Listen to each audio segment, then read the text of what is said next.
अपने प्रदेश के लोकप्रिय और कर्मठ अध्यक्ष श्री स्वतंत्र देव सिंह जी और मेरे दोनों वरिष्ठ सहयोगी श्री केशव जी अभी कुछ ही देर में इस पीसी को ज्वाइन करेंगे और दिनेश जी यहां पर मौजूद हैं। इन सब की ओर से मैं आपका स्वागत करता हूं। पीसी के उसमें काफी दिनों के बाद हम लोग संवाद कर पा रहे हैं, क्योंकि पिछले 2 महीनों की एक मैराथन दौड़ के बाद देश के सबसे बड़े राज्य के चुनाव प्रक्रिया को, चुनाव प्रचार के कार्यक्रम को शांतिपूर्ण तरीके से समारोह करने के उपरांत हम लोग आए हैं और इसीलिए इन सब पर आपसे चर्चा की जाए, इसीलिए ये विशेष हम लोगों ने पीसी यहां पर बुलाई है। उत्तर प्रदेश में 2017 में जो आदरणीय प्रधानमंत्री जी के मार्गदर्शन में भारतीय जनता पार्टी ने उस समय के राष्ट्रीय अध्यक्ष माननीय अमित शाह जी के नेतृत्व में जो लोक कल्याण संकल्प पत्र जारी किया था, उसमें प्रदेश को दंगा मुक्त, भय मुक्त और एक सुरक्षित प्रदेश बनाने की जो बात की थी, विगत 5 वर्षों के दौरान उस पर हुए प्रभावी क्रियान्वयन का परिणाम शांतिपूर्ण तरीके से देश के सबसे बड़े राज्य का विधानसभा का चुनाव 6 चरणों का व्यतीत हो चुका है। 7वें चरण के प्रचार का कार्य अब कुछ ही देर में समाप्त होने वाला है और परसों 7 मार्च को 7वें चरण का मतदान भी होगा। आप देखेंगे, अगर इसकी तुलना 2017, 2014, 2012 या 2007 के विधानसभा चुनाव या 2009 के लोकसभा चुनाव से अगर आप करेंगे तो उस दौरान जो व्यापक हिंसा होती थी, अराजकता का तांडव देखने को मिलता था, उससे इतर शांतिपूर्ण तरीके से चुनाव प्रक्रिया को आगे बढ़ाने में भारत निर्वाचन आयोग को भी कानून के राज का ये लाभ प्राप्त हुआ, जिसके कारण 6 चरणों का चुनाव शांतिपूर्ण तरीके से संपन्न हुआ है और 7वें चरण का प्रचार का कार्य भी शांतिपूर्ण तरीके से संपन्न हो चुका है। परसों 7वें चरण का मतदान भी होगा। उत्तर प्रदेश जैसे राज्य में शांतिपूर्ण तरीके से चुनाव हो, यह अपने आप में कौतूहल और आश्चर्य का विषय हो सकता है बहुत सारे लोगों के लिए, लेकिन भारतीय जनता पार्टी की डबल इंजन सरकार ने इसे वास्तविक हकीकत में बदलने का काम भी किया है। 5 वर्ष की डबल इंजन सरकार की उपलब्धियों में से ये भी एक आता है। मित्रों, पूरे प्रचार के दौरान प्रदेश के अंदर सभी 75 जनपदों में हमें जाने का अवसर प्राप्त हुआ और पिछले 2 महीनों के दौरान मैं इस बात को कह सकता हूं कि Bharatiya Janata party double engine सरकार ने जो कहा सो करके दिखाया था और जनमानस में जो अपार विश्वास है, सबका साथ, सबका विकास, सबका विश्वास और सबके प्रयास का, वह विधानसभा चुनाव प्रचार के दौरान भी प्रतिफलित होता हुआ दिखाई दिया है।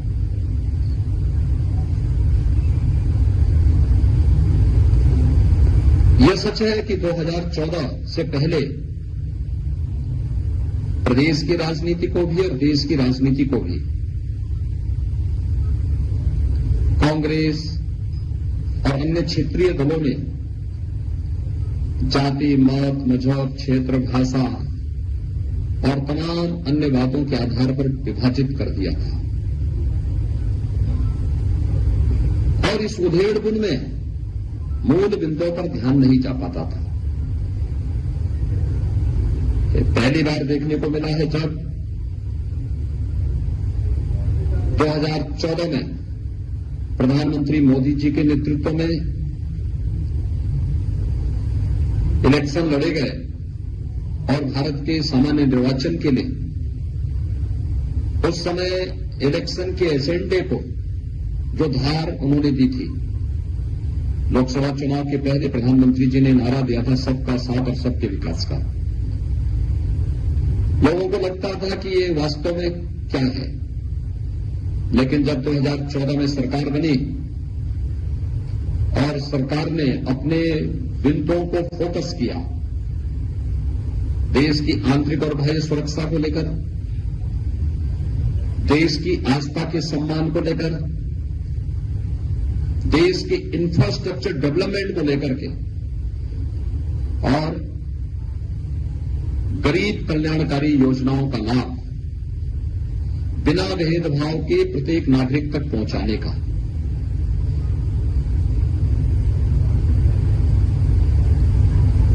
देश का एजेंडा बदला है मोदी जी ने। जो जाति, मत, मजहब, क्षेत्र, भाषा और परिवार तक सीमित था, वह प्रधानमंत्री मोदी जी ने गांव, गरीब, किसान, नौजवान, महिलाएं और समाज की उन सभी उपेक्षित दबे कुचले तबकों तक पहुंचाने का काम किया जो आजादी के बाद शासन की योजनाओं से वंचित थे, जो विकास की प्रक्रिया में पिछड़ गए थे और जिन्हें सरकार के सहयोग और सहारे की आवश्यकता थी, उन सबको ये संबल देने का काम प्रधानमंत्री मोदी जी के नेतृत्व में हुआ। आज उसका परिणाम भी देखने को मिला। ये सच है, 2014 से 2017 के बीच, मार्च 17 के बीच प्रधानमंत्री मोदी जी के द्वारा प्रारंभ किए गए गरीब कल्याणकारी योजनाओं का और इंफ्रास्ट्रक्चर डेवलपमेंट के कार्यों को प्रदेश की तत्कालीन समाजवादी पार्टी की सरकार लागू करने में विफल रही, पूरी तरह विफल रही। लेकिन जब मार्च 2017 में भारतीय जनता पार्टी की सरकार प्रदेश में पदारूढ़ होती है, तो उस समय हम लोगों ने आकर के केंद्र सरकार की उन सभी योजनाओं को प्रदेश में लागू किया जो प्रदेश के 25 करोड़ लोगों के जीवन में व्यापक परिवर्तन का कारक बन सकती थी। याद करिए, हम लोग जब आए थे, हमारी सरकार ने पहले 3 फैसले लिए थे। अन्नदाता किसानों की ऋण माफी के, जिसमें 86 लाख किसानों का 36,000 करोड़ रुपए का कर्ज माफी का कार्यक्रम हुआ था। ट्रांसपेरेंस तरीके से पूरे देश के अंदर अपने आप में एक उदाहरण था। टेक्नोलॉजी का उपयोग करते हुए कैसे किसानों के जीवन में परिवर्तन लाया जा सकता है, यह कार्य किया गया। प्रदेश के अंदर अवैध बूचड़खानों को बंद किया गया और बेटियों की सुरक्षा के लिए एंटी रोमियो स्क्वाड का गठन करके हर थाना क्षेत्र में इसको सक्रिय किया गया। अन्नदाता किसानों से अगर मैं इस योजना को प्रारंभ करूं, आज आप देख रहे होंगे अन्नदाता किसानों के लिए प्रधानमंत्री फसल बीमा योजना,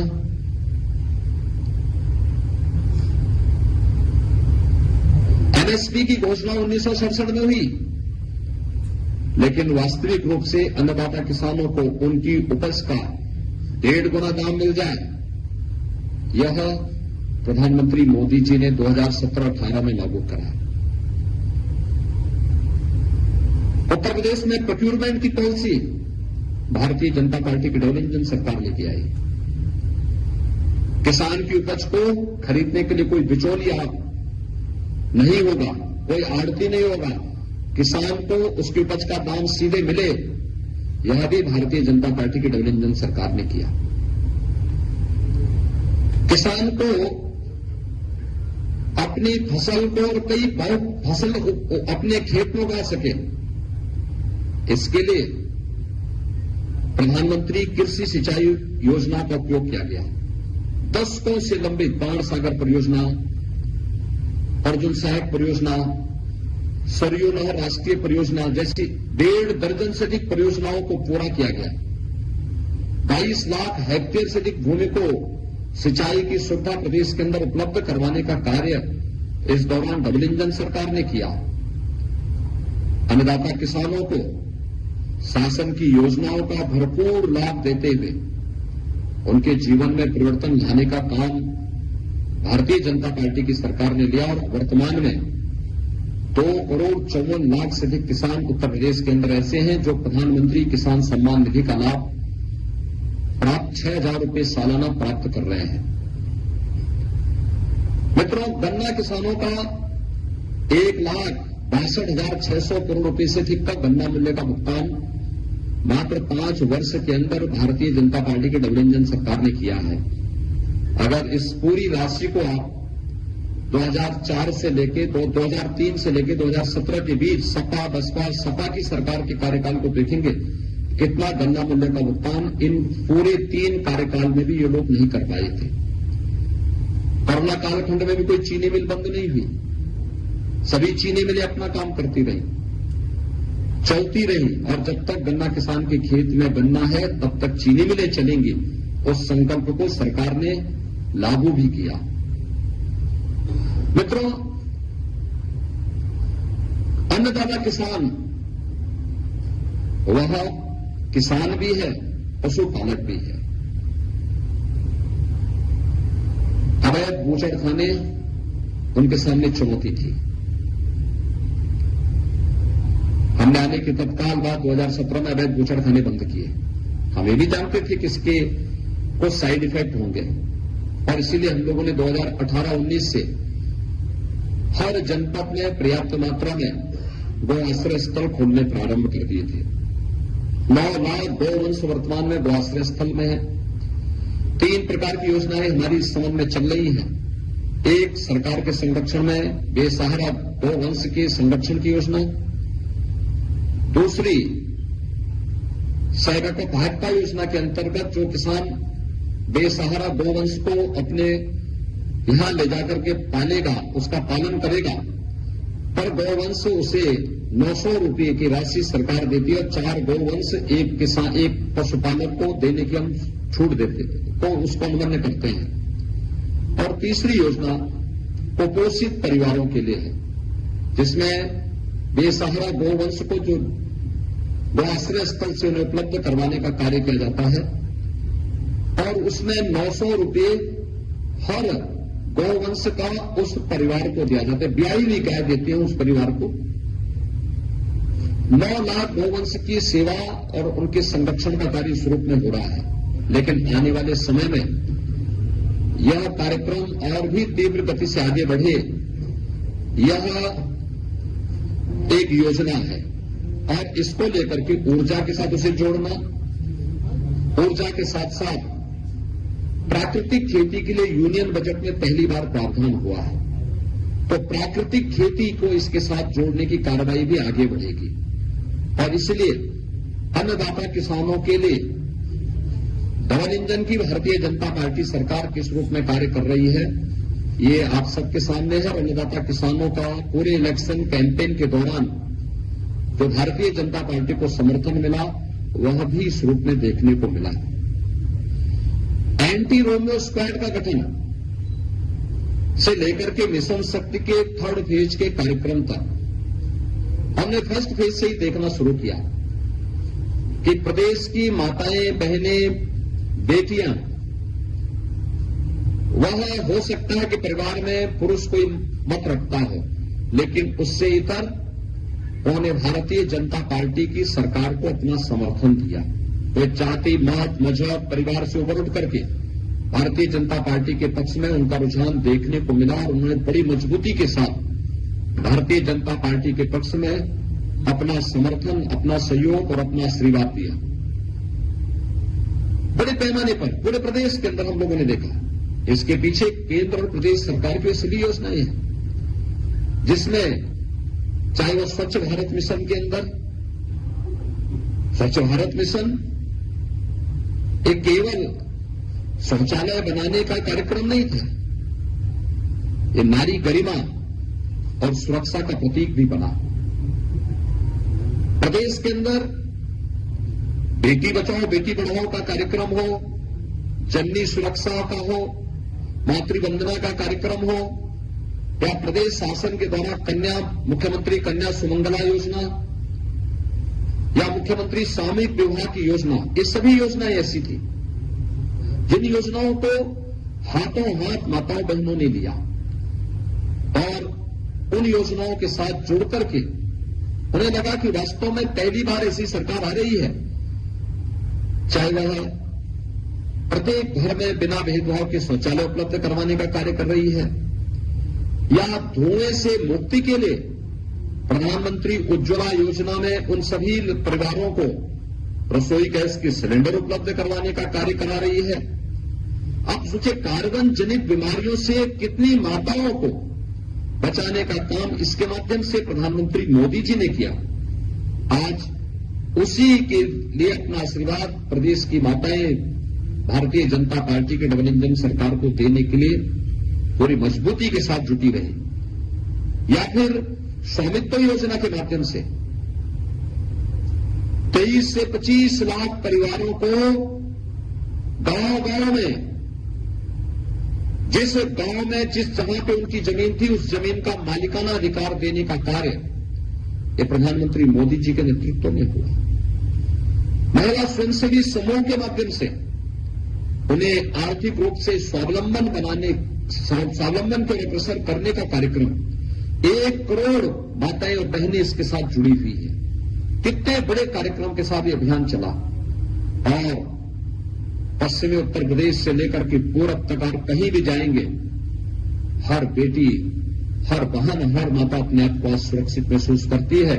और उन्होंने मुक्त कंठ से इस बात को कहा कि हम उत्तर प्रदेश में हैं, उत्तर प्रदेश सुरक्षित है और हम कहीं भी आ जा सकते हैं, किसी से ना जा सकते हैं। हमें कोई भय नहीं, एक भय मुक्त वातावरण और दंगा मुक्त सरकार देने वाली भारतीय जनता पार्टी को ही हम समर्थन देंगे।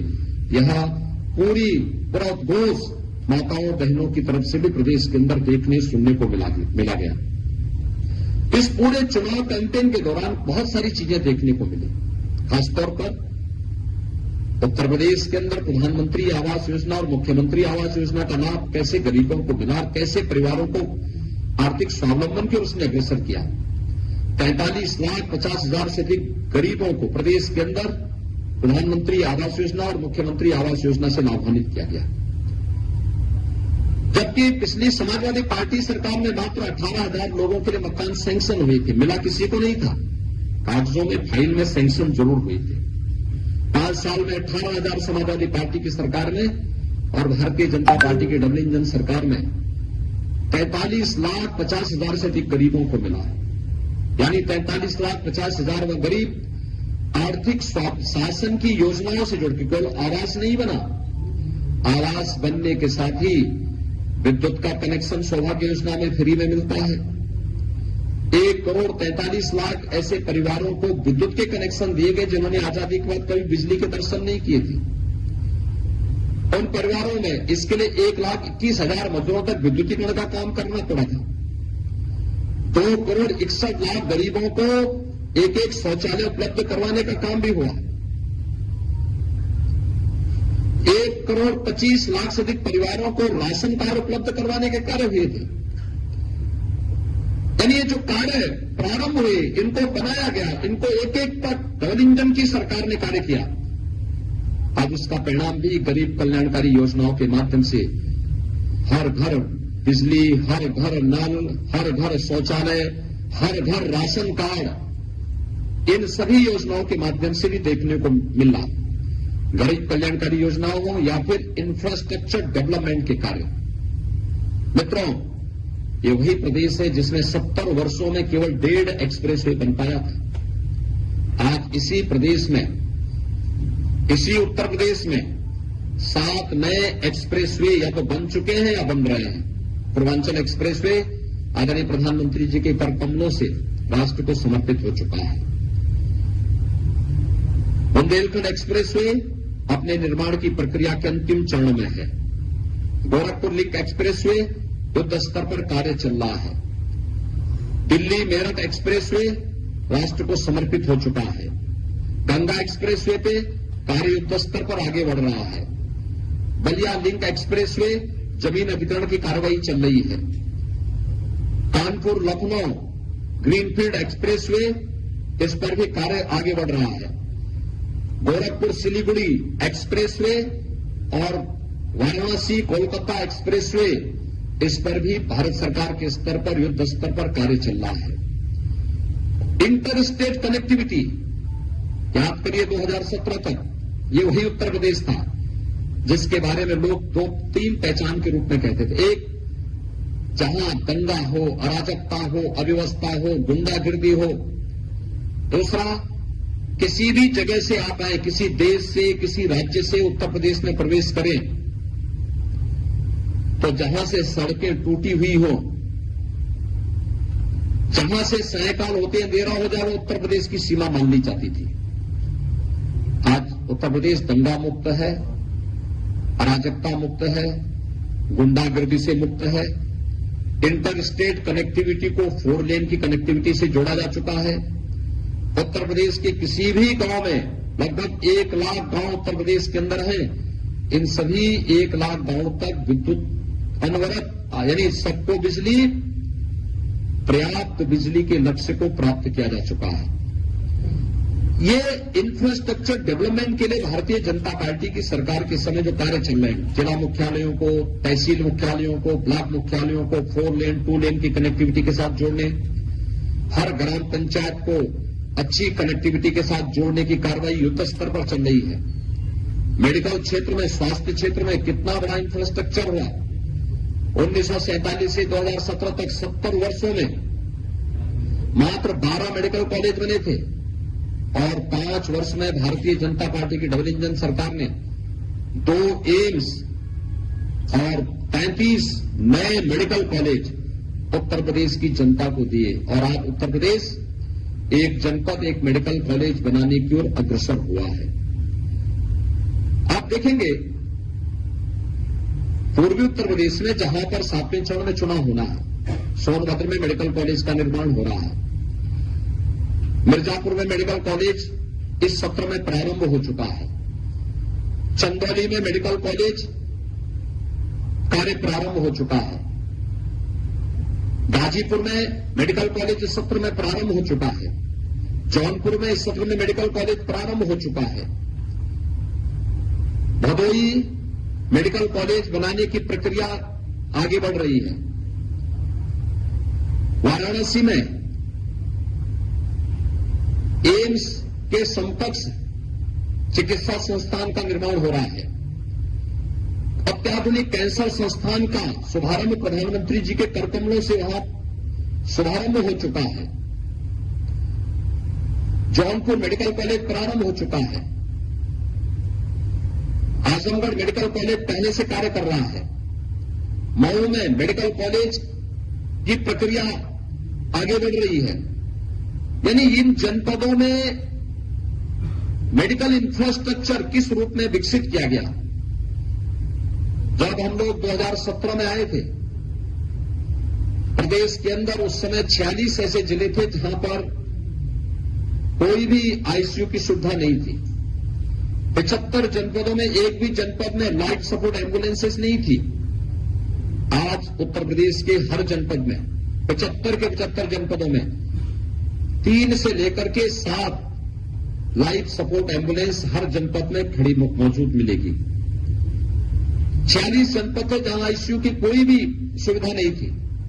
आज प्रदेश के सभी 75 जनपदों में सुविधा मिलेगी और कोरोना प्रबंधन आदरणीय प्रधानमंत्री जी के मार्गदर्शन और नेतृत्व में पूरे देश के अंदर इस कोरोना प्रबंधन को सबने देखा है। सीएफआर सबसे कम, रिकवरी सबसे बेहतर, पॉजिटिविटी रेट को एकदम नियंत्रित किया गया। आज उत्तर प्रदेश कोरोना प्रबंधन का एक मॉडल बना। थर्ड वेव कब आई कब गई कोई पता नहीं। हम लोग प्रदेश के अंदर 29 करोड़ वैक्सीन की डोजेस दे चुके हैं। 10.5 करोड़ कोविड टेस्ट करा चुके हैं, यानी ये सभी देश के अंदर सबसे ज्यादा है, किसी भी राज्य से ज्यादा है। और कोविड कालखंड के दौरान फ्री में टेस्ट, फ्री में उपचार, फ्री में वैक्सीन और सबको वैक्सीन के साथ ही हर गरीब को कोरोना कालखंड के अंदर हर महीने 2 बार डबल डोज राशन की सुविधा उपलब्ध कराने का काम भी भारतीय जनता पार्टी की डबल इंजन सरकार ने किया। किसी भी महामारी का अब तक का इतिहास रहा है। आप 1000 वर्षों के एक महामारी के इतिहास को उठा करके देखेंगे, बीमारी से जितनी मौतें नहीं होती थी उससे कई गुना मौतें होती थी भूखमरी से। आज मैं कह सकता हूं कि हमारे उत्तर प्रदेश में भूख से कोई मौत नहीं होती। ये वही उत्तर प्रदेश है जहां 2016 में और जनवरी 17 में भूख से मौत के कई प्रकरण सामने आए थे। आज सबको राशन और प्रत्येक को राशन कार्ड हर एक उस परिवार को उपलब्ध कराया गया है। पर्याप्त मात्रा में 15 करोड़ लोगों को महीने में 2 बार राशन की सुविधा उपलब्ध करवाने का कार्य भारतीय जनता पार्टी की डबल इंजन सरकार कर रही है। मित्रों, कोरोना कालखंड में प्रवासी कामगार और श्रमिकों के लिए, निवासी कामगार और श्रमिकों के लिए कैसी व्यवस्था होनी चाहिए, उत्तर प्रदेश के मॉडल को सबने स्वीकारा है।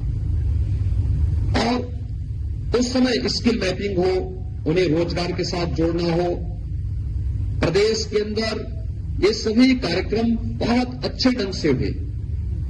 प्रदेश के अंदर युवाओं के बारे में जो कार्यक्रम हुए, यहां पर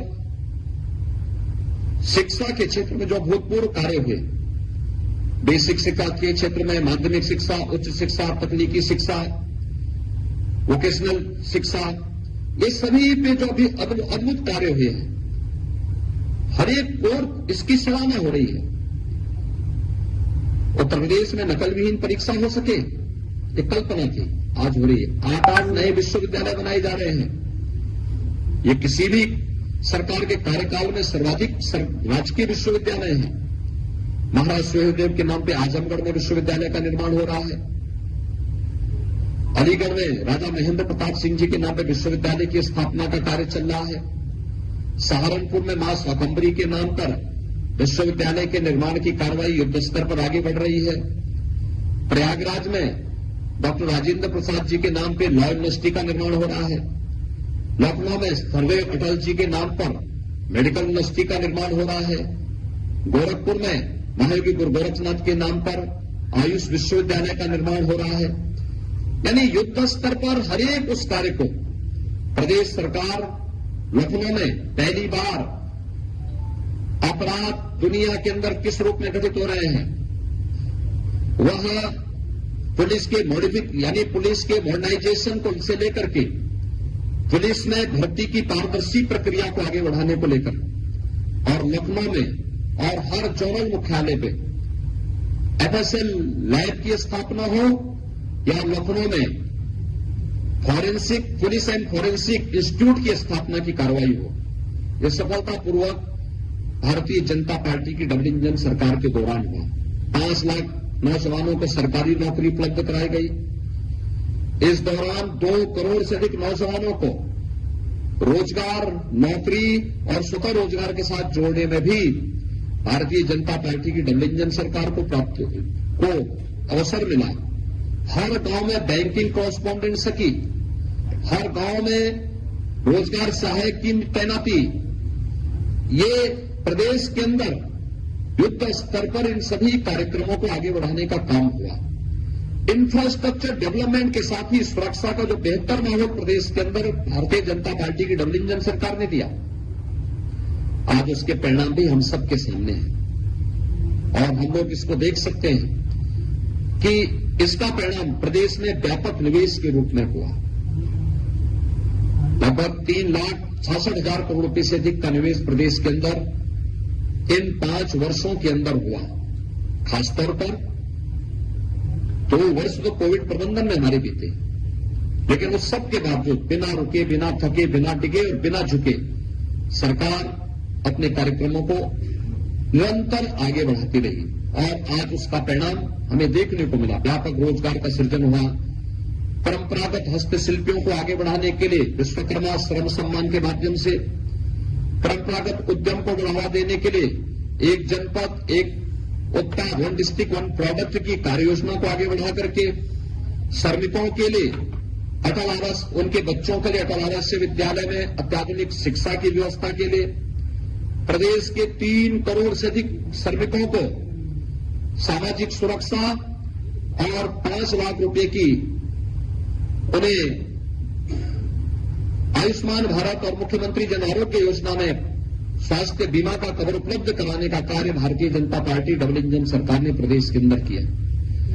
पटरी व्यवसायियों के बारे में पहली बार किसी सरकार ने सोचा। लगभग 8 करोड़ पटरी व्यवसायी प्रधानमंत्री स्वनिधि योजना के साथ जुड़े और उन्हें इंटरेस्ट फ्री लोन 10,000 का लोन देने की व्यवस्था उपलब्ध कराई गई और उनके जीवन में व्यापक परिवर्तन लाने का कार्य इनके माध्यम से किया गया। भारतीय जनता पार्टी की डबल इंजन सरकार के द्वारा विभिन्न क्षेत्रों में किए गए कार्यों का परिणाम इस पूरे इलेक्शन कैंपेन के दौरान भी देखने को मिला।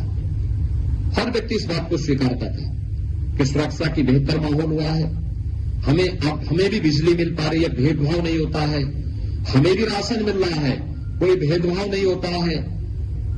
हर एक व्यक्ति इस बात को स्वीकार करता था कि बिना चेहरा देखे हुए सरकार अपनी योजनाओं का लाभ हर एक गांव, हर गरीब, हर किसान, हर नौजवान तक दे रही है और हर एक व्यक्ति के मुंह पे एक ही आवाज थी कि प्रधानमंत्री मोदी जी का यह मंत्र सार्थक हुआ कि सबका साथ, सबका विकास, सबका विश्वास और सबका प्रयास। आस्था को व्यापक सम्मान दिया गया।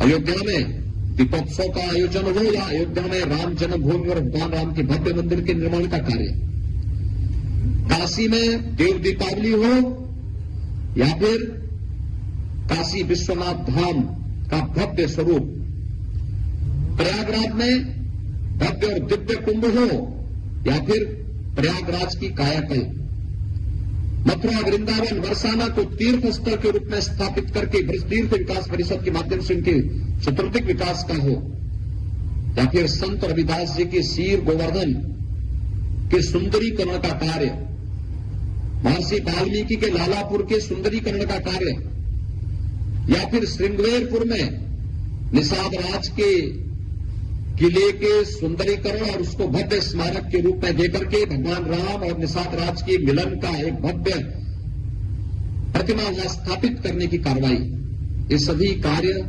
भारतीय जनता, या फिर महाराज सुहेलदेव का भव्य स्मारक बहराइच में बनाने की कार्रवाई भारतीय जनता पार्टी की डबल इंजन सरकार ने हर दिशा में कार्य किया है और आज उसका परिणाम भी हम सबको इस पूरे चुनाव इलेक्शन कैंपेन में देखने को मिला। जातिवाद की दीवारें टूटी है, परंपरागत वंशवाद और परिवारवाद की राजनीति वाले पूरी तरह विफल हुए हैं। प्रदेश में राष्ट्रवाद, विकास और सुशासन के मुद्दे पर, सुरक्षा के मुद्दे पर प्रदेश की जनता जनार्दन ने 6 चरणों में भारतीय जनता पार्टी के पक्ष में मजबूती के साथ खड़े होकर के अपना समर्थन और अपना आशीर्वाद दिया है। 7वें चरण में भी यही ट्रेंड बनेगा, कोई संदेह नहीं होगा, क्योंकि ये जो ट्रेंड फर्स्ट यानी पहले चरण से प्रारंभ हुआ, ये लगातार आगे चल रहा है और मैं विश्वास के साथ इस बात को कह सकता हूं कि जब ये 7 चरणों के चुनाव संपन्न होंगे, 10 मार्च को परिणाम आएगा, आप एक बार फिर देखेंगे 80% सीटें भारतीय जनता पार्टी अपने सहयोगियों के साथ विजयी बना करके प्रचंड बहुमत की सरकार प्रदेश के अंदर बनाएगी और 20% में विपक्ष आपस में बंटवारा करेगा। विपक्ष के पास कोई मुद्दा इस चुनाव में नहीं था। वे लोग महापुरुषों का अपमान करते थे। जब हम राष्ट्र नायक लौह पुरुष सरदार वल्लभ भाई पटेल का सम्मान दिवस मना रहे थे राष्ट्रीय एकता दिवस के रूप में, तो विपक्ष जिन्ना का गुणगान कर रहा था। जब हम लोग अपने युवाओं को टैबलेट स्मार्टफोन दे रहे थे, 1 करोड़ युवाओं को टैबलेट स्मार्टफोन दे रहे थे, तब विपक्ष पाकिस्तान का गुणगान गा रहा था। और इसलिए मित्रों, जनता जान चुकी है कि विपक्ष की संवेदना विकास के लिए नहीं, अन्नदाता किसान के प्रति नहीं, अपने ऊर्जावान नौजवानों के प्रति नहीं, माता और बहनों और बेटियों की सुरक्षा के लिए नहीं, प्रदेश के समग्र विकास के लिए नहीं, उनकी संवेदना पेशेवर माफिया और अपराधियों के लिए है। उनकी संवेदना आतंकवादियों के प्रति है और उन्होंने समय समय पर यह भी करके दिखाया है। लेकिन अब जनता उनको कभी मौका नहीं देगी, उत्तर प्रदेश की जनता कभी मौका नहीं देने वाली है। यह संकल्प आगे बढ़ रहा है और हम विश्वास के साथ कह सकते हैं कि इन 2 महीनों के इस पूरे इलेक्शन कैंपेन में ये उत्साह और ये समर्थन या आशीर्वाद हम लोगों को हर एक विधानसभा क्षेत्र में, हर एक जनपद में और प्रदेश के चारों ओर देखने को मिला है। चाहे वह पश्चिमी उत्तर प्रदेश रहा हो, मध्य का रहा हो, बुंदेलखंड हो, अवध हो, पूर्वांचल हो, हर एक जगह यह व्यापक समर्थन और सहयोग हमें प्राप्त हुआ है। बिंद क्षेत्र में या बुंदेलखंड क्षेत्र में हर घर नल योजना वहां पर साकार हुई है। जो लोग सूखे की मार झेलते थे, आज उनके खेतों को पानी मिल रहा है, उनको घर में विशुद्ध पानी मिल रहा है, पेयजल के लिए उन्हें जल उपलब्ध है। ये सभी कार्रवाई हो रही है और मैं विश्वास के साथ कह सकता हूं कि भारतीय जनता पार्टी प्रधानमंत्री मोदी जी के नेतृत्व, उनके मार्गदर्शन में 10 मार्च को फिर से डबल इंजन की सरकार प्रदेश में पदारूढ़ होगी और प्रचंड बहुमत के साथ भारतीय जनता पार्टी सरकार बनाने में सफल होगी। मुझे यही आप सबसे कहना था इस पूरे चुनाव कैंपेन के बारे में। लेकिन तो सबसे बड़ी बात है कि 6 चरणों के चुनाव शांतिपूर्ण तरीके से हुए हैं। ये प्रदेश सरकार के द्वारा बनाई गई कानून का राज, उसका एक उदाहरण है। आप सबका एक बार फिर से धन्यवाद, अभिनंदन, बहुत बहुत धन्यवाद।